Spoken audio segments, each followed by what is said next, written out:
Les fonds sous-marins correspondent à 70% de la surface de la planète et globalement, si on compare à ce qui a pu être fait sur le milieu terrestre, il y a eu beaucoup moins d'exploration en milieu sous-marin et donc il reste encore beaucoup de choses à découvrir.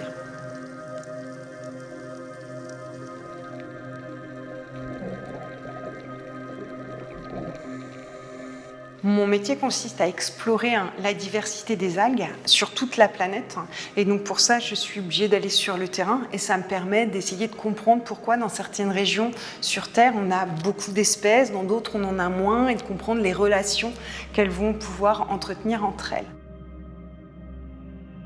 Pour plonger dans un cadre professionnel, on a besoin de diplômes professionnels de plongée. Il y a plusieurs diplômes qui chacun correspondent à une profondeur possible d'accès. Et donc le premier correspond à une profondeur de 30 mètres, le second à une profondeur de 50 mètres et le dernier que j'ai passé très récemment correspond à une profondeur jusqu'à 100 mètres. Il y a sous l'eau, comme sur Terre, des paysages sous-marins qui vont être dans une certaine profondeur peuplée par une végétation, puis au-delà de ça, la lumière ne pénètre plus, donc on va vraiment être sur quelque chose de complètement noir, mais ça constitue un paysage nocturne, comme sur Terre, on a des paysages.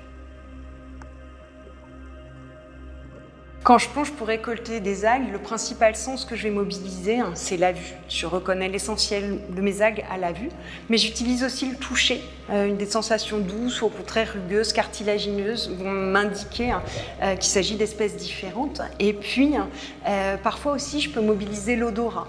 Alors évidemment pas sous l'eau, c'est un sens que l'on perd quand on est sous l'eau, mais quand on sort de l'eau, il m'arrive souvent de sentir mes algues, puisque différentes espèces vont avoir différentes odeurs. Quand on plonge, on entend des bruits.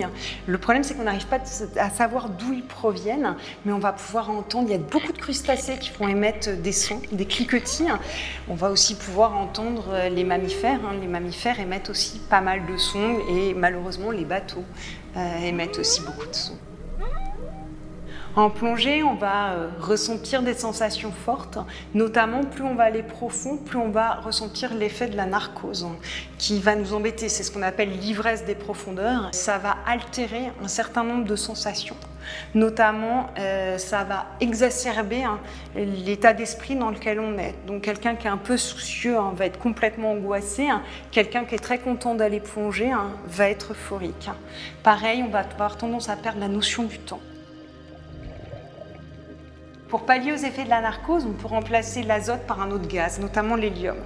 Et pour pouvoir être extrêmement efficace, on utilise tout ça dans une machine en circuit fermé. Donc on va respirer en continu les mêmes gaz qui vont être réenrichis en oxygène et au moyen de recycleurs.